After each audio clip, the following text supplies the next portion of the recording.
Hello everyone, today I'm going to be doing another reaction video. What I'm doing with these reaction videos is just looking up real estate photography on YouTube and seeing what some of the most popular videos are. And this one is one by Potato Jet. This one has over 150,000 views and he has over 1 million subscribers, okay? I did not realize that. Is this guy a real estate photographer? Forgive me if I don't know who he is. I'd spend a lot of time actually doing work on the front lines and yeah, so he's legit. He does not look like a real estate photographer. Okay, he doesn't do very many videos at all on real estate photography, it looks like. So, looks like a pretty cool guy who does lots of different things. That's a big drone right there. Anyway, check out his channel at Potato Jet. I've seen this guy around, kind of, but I just don't watch actually much YouTube videos myself, believe it or not. I mostly listen to business podcasts and that sort of thing. And the rest of the time, I'm shooting real estate and don't have time for that. So a bit of qualification here. Why on earth is someone with 5,000 subscribers doing a reaction video to someone with 1 million subscribers? Who dares think they are qualified to do a reaction? Well, that's because it doesn't look like this guy really does real estate photography, and I do. So I've been doing this for over 10 years. I've made over $250,000 a year doing real estate photography as a one-man show for a long time. I've scaled it to a business. I've also built software to help real estate photographers schedule all of their shoots in a day and manage their client relations. We've done a course on all of this as well. I know what I'm doing. I've proven that I know what I do by making a lot of money on the front lines versus a lot which not many people do, right? They just kind of say, oh, here's my opinion, without ever actually doing it in real life. Anyway, so I'm just going to react to this and see if, Potato Jet, what's he like? Is he one of those people who are offering advice and trying to sell stuff when he doesn't really know anything? Is he just doing this for fun because he thought it'd be a good piece of content to make? Anyway, let's, without further ado, put this full screen and see what we got here. Good morning. Today we are doing a real estate photo shoot. I've never done real estate photography before.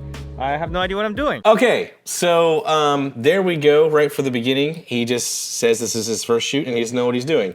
So I will react to this accordingly. Fair enough. We asked for some advice over there on the vlog channel, and let's see what people are saying. Okay, so he's getting advice from strangers on the internet. That's always interesting to see. I'm interested to see what these pieces of advice are. For real estate photography, make sure all the lights are on. Okay, so you can actually keep your lights on or off. They don't have to be on, so... but yeah, turning the fans off, that's really important. Highlight the kitchen. By highlight, I mean take more pictures of this area and master bedroom. Okay, so not bad advice. Essentially, how I would put it is you want to make sure any shared living space, you get a little bit more featured photos of those because those are more selling, more important areas. So dining rooms, living areas, the kitchen, of course, and master bedroom, especially the kitchen and master bedroom, because that is where the buyers of the home, who are the decision makers, are going to spend most of their time. So you really want to cover those well. Shoot the exterior during twilight, if possible. Doesn't really matter. If the client is willing to pay for twilight photos, fine. But if not, too bad, you're not getting them. Tripod height should be from a sitting height. Exterior is shot from max tripod height. So you have to be careful with the advice you get on. So tripod height, being at sitting height, I don't know where that's coming from. So I don't know who's giving this advice online, Any time you guys get advice online from Facebook groups or YouTube comments or something else, qualify who the heck is giving you this advice. So getting your camera height at sitting height makes no sense. Essentially, how you should think about your camera height is how tall is the ceiling height in the room. We're going to initially start it out with the camera height being in the center of the floor and the ceiling, and then we're going to adjust it based off of features in the room. For example, if you have a very nice floor that should take up more of the space in the frame, then you should lower your camera so that you can see more of the floor, and it also just, it doesn't just take up more space in the frame, it actually draws the eye more towards the line where the wall and the floor meet, and it just really brings attention to the beautiful floor or the ornate ceiling. It just depends. You also want to make sure you're not shooting the back of a couch, right? So you start in the middle of the height of the room. If the ceiling is super high, you're putting your camera up higher, right? As far as outside, you should be shooting in handheld with no tripod, right? So anyway, the one thing that was correct was that last piece of advice where you don't want to shoot below the kitchen cabinets because you don't want to see the bottom of the cabinets because those are usually unfinished with the material. Anyway, the more you know. These are actually some really good pointers. They're not good pointers, in my opinion. The most important piece of advice that anybody should be giving you when you're shooting real estate photography, especially for the first time, is like the 3 industry expectations or standards, right? And what are the 3? Like, Jonathan, there's no industry that's that laid out. It's just like, portrait photography. Everyone has their own style. No, okay? And even, I would argue, portrait photography or wedding photography has their industry standards.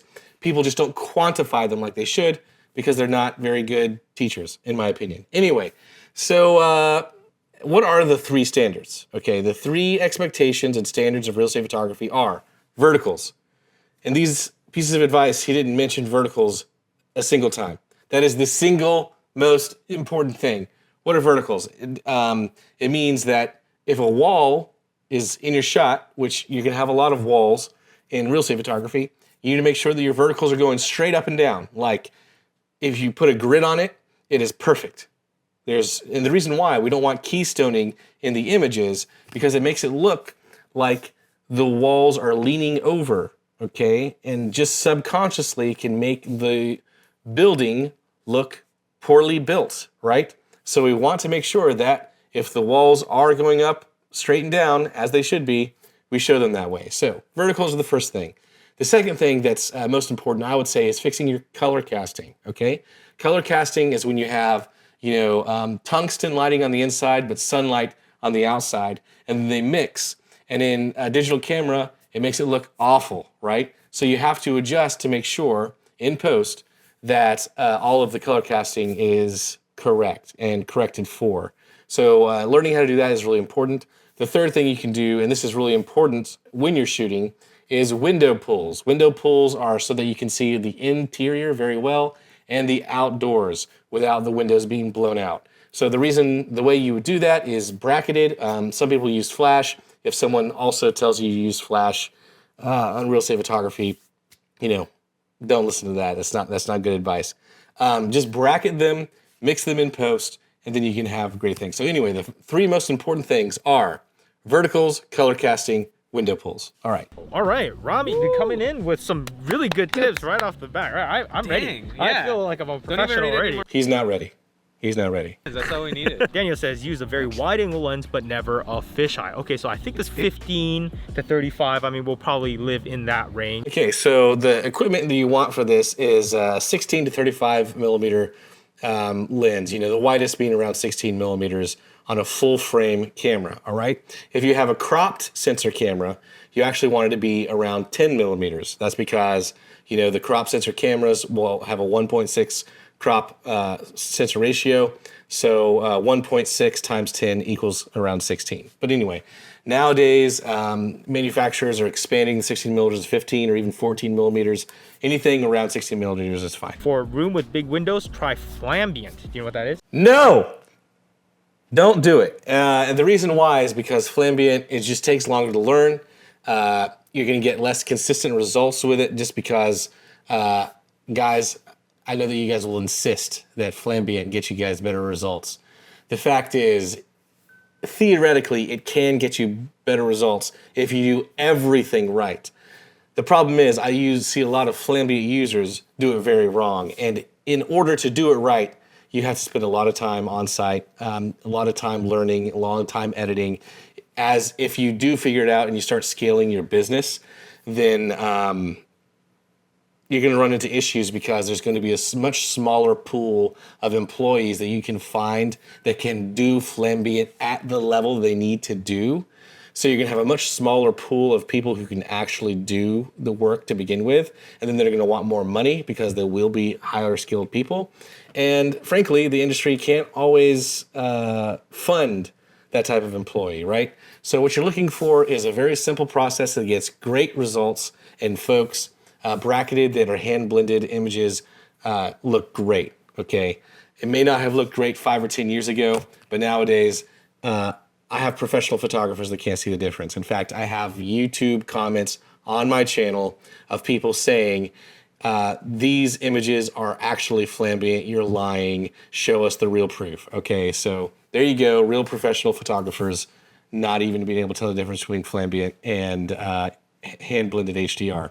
And if professionals can't tell the difference, real estate agents certainly can't, and most of the time, they really don't care. So don't do flamboyant. Make sure if you have one window with the blinds open, have the other with blinds open. That makes sense. Consistency. Yeah, so that piece of advice is just like common sense to me. Yes, there are things you should do when you come to the house that prepares the house. You should also, if you're a professional real estate photographer, make sure that you have your clients trained so they know how to inform the seller, and you're also giving them resources to know what to do. So yeah, the blinds being even is one of them. That's probably going to be something you're going to have to double check, because that's just something a homeowner can't get right. So you're going to walk in, but man, having the trash cans, anything that is not furniture or decoration needs to be out of sight is the rule that I go by. Our friend Daniel Lin says, as a real estate agent that takes my own photos, bring people with you, help you move the seller's mess. Okay, this has all sorts of issues with it. If a real estate agent is taking his own photos, they're probably not going to be very good. Forgive me if I'm being judgmental there, but I haven't met too many real estate agents that do a very good job. Also, they're giving advice there about, oh, you're arriving to a house and you're going to be the cleaning person. No, that's not our job. Our job is to prepare them for that, because we're going to be doing multiple shoots a day. Unless you want to start paying us $100 an hour or more to clean up your guys' stuff, I suggest you guys start cleaning up your own things. Anyway, prepping the homeowner and making sure that stuff is done before you arrive is good. This advice where you're getting this mindset that like, oh, I should be prepared to clean other people's stuff. No. Wrong mindset. You want to make sure, I'm very careful when I set up my tripod, that I have all my wall lines and door lines and everything perfectly vertical. All right, so we are now 3.5 minutes into tips and tricks on how to do real estate photography, and now we finally have someone mentioning verticals. Finally, good. All right, so that's very important. Glad someone mentioned that. Should have been the first thing people said, but yes, we're getting there. How about bracketing? I used to do like 5 or 7 exposures, and that got to be a little way too much. So now I've just gone down to 3. And Yes, so this guy knows what he's talking about. I think he was the same guy who was talking about cleaning people's stuff up. So I'm not sure if that's correct, but you shouldn't clean up people's stuff. But the rest of the advice he's giving is good here. So yeah, 5 or 7 brackets. Way too many brackets, because that's just going to slow down your workflow. It's going to take up more space on your card and on your computer. We're talking about 2 to 3 times as much space, and you guys are going to be burning through hard drives like crazy if you're doing all that. Also, you're going to think about upload time to your editor if you're outsourcing, which is what you should be doing, frankly, just to save time. But yeah, 3 brackets is all you need. People who use 5 to 7 brackets, in my opinion, overkill. There's a simpler process to do it. That's the house? Yeah. Oh, wow. Yeah, so he's doing a really nice house for his first shoot, okay? So don't expect that necessarily. I also have it on a 2-second timer, so I'll take the photo, it takes 2 seconds, and then it takes the photo. All right, very good. So he's doing a good technique there where he's put a 2-second timer on. The reason why you want to do that is because sometimes when you press your shutter, even if it's on a tripod, you're going to introduce a little bit of camera shake, and you can have a blurry image. You want really sharp images for real estate photography. So just having a 2-second timer so you can press the button, take your hands off it, it's perfectly still, get you super sharp photos. There we go. One thing you guys will notice though, make sure that you don't have your camera tilted up like he did. In order to get perfectly verticals, your camera should be absolutely level. Better once this sun gets cut off. So Okay, so I'm just looking at his images here, and we can notice just look at the wall going into the other room there. First of all, I can see his tripod and backpack in the shot. I guess we can take care of that in post, but it looks like this is the completed images, and they didn't take the tripod and the backpack off. That's not good. Okay, that's big no-no. And his verticals are way off. We're leaning way over to the left here, okay? So now this does not mean that Potato Jet is a bad photographer. It just means this is his first shoot, okay? These are common mistakes that I see in a lot of real estate photographers' first shoot. So if you guys have done your first shoot in real estate photography and you feel embarrassed, don't feel embarrassed. Even Potato Jet, who has like 1 million subscribers, and when I was thumbing through his YouTube channel just now, I saw that he is doing stuff with like Universal. He's legit, okay? Makes more money than I do, right? But if I wanted to go toe-to-toe him with a real estate photography shoot, I would, do really well against him. No offense. Just because he doesn't have as much experience. So anyway, listen. Get your verticals right. Get your tripod out of the shoot. This is also from when he was like 3 years ago, so. Master bedroom next. This master bedroom. Something that's important here. He just shot the beginning of the house, the entryway. Maybe they went around and shot all the other shots. But what you shouldn't do is go to one room and then go to a completely different room that makes no sense, right? First of all, because you can have to reorder them in post, but you're also going to miss rooms, okay? If you start going zigzag all throughout the house, you're going to forget things. You should have a very methodical approach when you shoot real estate photography and move through the house so that you don't miss any room or a half bath. You want to make sure you open up all the doors to check to make sure it's not a door that leads down to the basement or something else. I've had plenty of times where people just forget to shoot the basement. I'm talking about my employees because they thought a door was too small to be an entrance and they just assumed it was a closet. Don't assume anything, right? Anyway, so don't go all over the house. This is the biggest shower I've ever seen in my life. This is straight up about the same amount of space in here as I had at my first apartment. I'm not gonna lie, one of my favorite things about doing real estate photography is being able to see so many houses. Lots of the houses aren't that cool, but at least once or twice a week, you're gonna be in a house that's like pretty cool to be in. Now I think in here, they said waist height. Isn't that what they said? Photography's nice. Okay, so let's look at this image here. First of all, he's following the advice where they said, let's do this waist height. So you can see that there's nothing interesting going on in the bottom half of this image with the flooring. And we're also having this furniture kind of swallow up the image, which was what we don't need. Also, look at the very right side of the image. Once again, our verticals are off. So what we need to do here is raise the camera angle so that we're seeing more of the room and less the side of the furniture. We got to make sure our verticals are straight. We don't have any window pulls. The color's okay, but there's just a lot of stuff that he wasn't told to do properly, right? So anyway, by the way, if you guys are thinking, okay, maybe Jonathan's being a little bit harsh, I'm just trying to be accurate, trying to educate people here. Nothing mean against Potato Jet. He seems like a super fun guy. I'm very business and, goal driven. So forgive me if I'm not as entertaining as he is, but that's why I have 5,000 subscribers and he has 1 million. And then we could get one shot that just this whole space. Okay, just looking at this photo again. So he really didn't take vertical seriously. So he did a very beginner mistake where he's pointing into the room and he had a great idea that he wanted, to show this whole room. The camera height is better, but then he pointed the camera down. Okay, so now we have what's called keystoning, where all of the walls look like this. They're going like that. Not good. Bad. I've been taking every single photo at 16 mil though. Am I using it as a crutch too much? Maybe I should go 24. I don't know. Oh, here. Yes, so some people can shoot too wide, too much. That is very common. So just because you have 16 millimeters doesn't mean you have to open it up that wide. What you should do is look at the room, see what needs to be included, and the things that should be included are things that are built into the real estate, right? So doorways, windows, chimneys, fireplaces, kind of openings to other bedrooms or rooms in the house, okay? So those things are really important. Built-ins to the house that when you buy the real estate will be there when the other person moves out, okay? So a very cute piece of furniture isn't that important, right? So don't zoom in on that.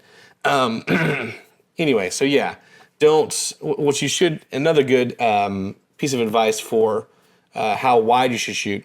A general good composition rule is look to include 3 walls and 2 corners in your shot. If you have at least that, then you can, go for a longer focal length. But anyway. Here we go, shooting it at 24 mil. Maybe that's even 25. Now look how he's shooting at a longer focal length here compared to the shot that, yes, it showed more of the room, but it also included lots of distractions like the furniture on the side. So in this one, he still doesn't have his verticals correct, but it looks a lot better. We're seeing it looks higher end because generally longer focal length shots do look better, just as a general rule of thumb with almost everything.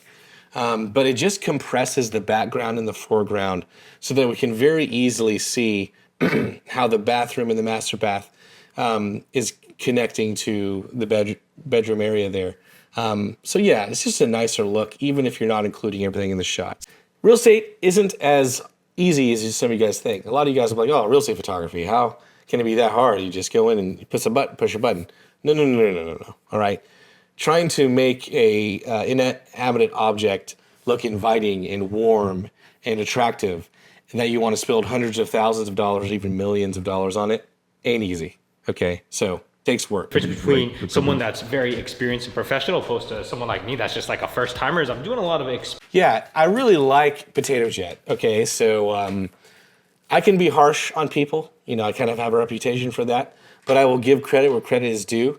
He's super likable, super approachable, and I appreciate that he's so open about him just experimenting and being new to this. So he's not pretending to know what he's doing when he actually doesn't, which is so common among YouTube influencers, right? There's a lot of YouTube influencers, and I won't name them, who make as much content as they possibly can because they think it's going to get them clicks, right? And they will say whatever they have to push their products, right? It doesn't matter if that information actually ends up hurting their audience. Their primary goal is just to get people to sign on the line which is dotted and send them some money. Potato Jet seems to be very more like, you know what, I don't care too much about my personal image necessarily. I'm just going to be me. If people like me or they don't, that's fine. What a healthy, great person to have on camera. All right, so way to go, Potato Jet. I can see why you have 1 million subscribers. You deserve it. And sometimes I get a shot that's decent, but I'll also get a dozen shots that's... A lot of these shots are looking a lot better. Look, for example, these verticals are much, much better, and he composed the room a lot better. Notice how he included all the built-ins of the home and didn't chop any of them off, like the windows. Windows are super dirty. They could have prepared this this property better, but reality is you are going to be running into properties where, you know, that's the situation. Whack. So we're probably going to spend all day getting all these shots, but a pro could probably just done. One of the Yes, that's very quick, very true. Us professionals are super fast. Like we get in there, there's no nonsense, we have it prepared, and real estate agents and homeowners appreciate the speed, okay? You may think that, oh, no, I want you to do a super good job and take hours doing this. No, about 20 or 30 minutes into the shoot, they started getting uncomfortable, you're still there, okay? So ideally, have the homeowner off the property during the photo shoot. Go to the grocery store, do some errands, schedule a doctor's appointment, do what you gotta do. But you'll be happier with the results if you're not here. Anyway, yeah, we're super fast. that I have been keeping in mind is trying to keep those vertical lines. So here's a shot where everything's vertical. It's very... Yeah, us real estate agents are, us real estate photographers are super fast. It's one of the best things that we do. We show up to a property, we make sure it's ready when we get there. We have our shooting kind of like list that we like to do, then we hit it, we get in and out. And the reason why that's so important, not only because we have so many shoots every day, but because real estate agents and homeowners really, even if they tell you, oh, take your time, we want you to do a super good job, 20, 30 minutes into the shoot, they're wanting you to leave. Like, they'll start asking, hey, how much longer is this going to take? Okay, so no matter what they tell you, oh, please, we're super patient, they're not.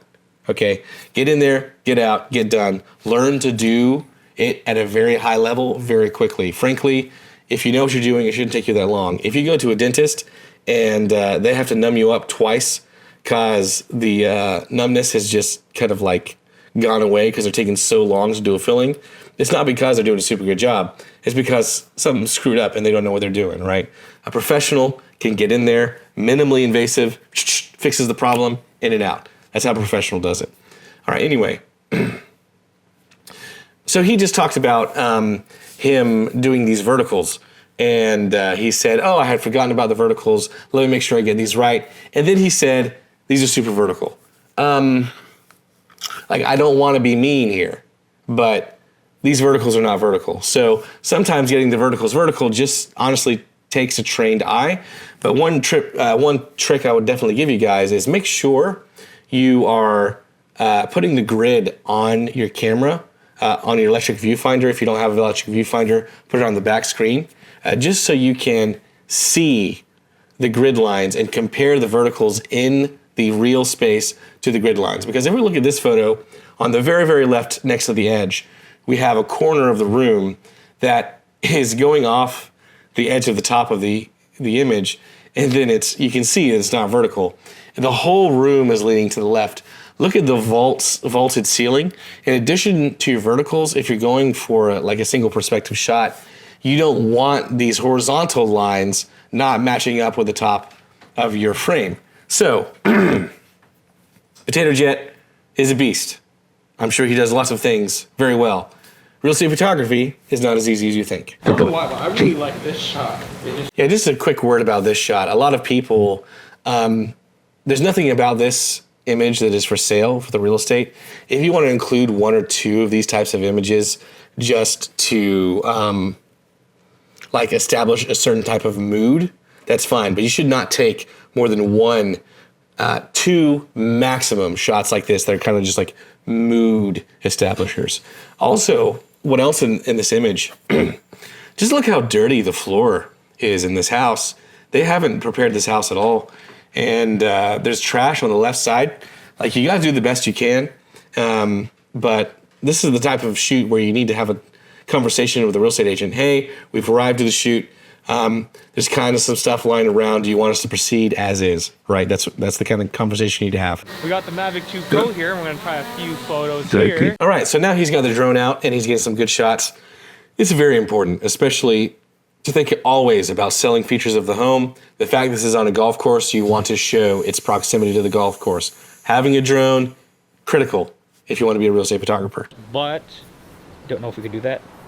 Okay, so this little disclaimer here, the house was under construction, so not all lights are working yet. It also explains lots of the mess, okay? So lots of times you're gonna be running into a situation where the house is half built, or there's what's the 4 Ds of real estate?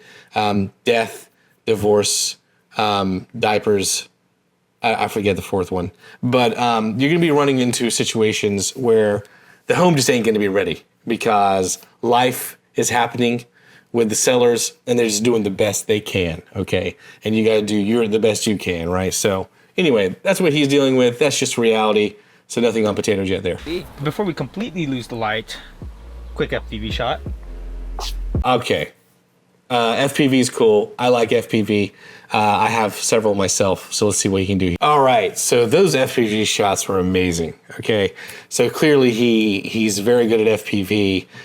Getting that type of throttle control and making sure that you're going smoothly through the house and that continuation without having to make adjustments and throwing off the viewer, that takes skill and knowledge. So while he may not be that experienced with real estate photography, he is open and admits that. Super genuine, awesome guy. In FPV, he's incredibly good. Okay, so coming from someone who does FPV, flying through a house like that ain't easy, especially keeping that height. And anyway, super good, super good. Well done on the FPV. And I think this is probably gonna be the hero shot from the front, even though. Okay, so he's looking at this possibly being the main front image. That's not going to fly with an agent. Here's why. First of all, on the left side, we're cutting off a little bit of the house. It looks like there's a whole other side of the house we're not capturing. We definitely need to move over a little bit. This is a good opportunity to upsell the agent possibly on it, including some grass add-ins with Photoshop, just because this home is under construction. They haven't added in a sidewalk and other things, or it looks like planted the grass. Anyway, house is looking rough.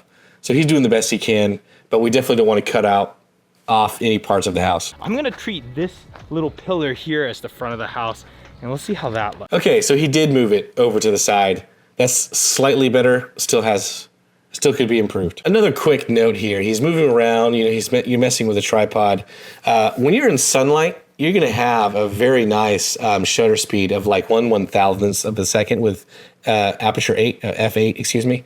So just take the camera off the tripod.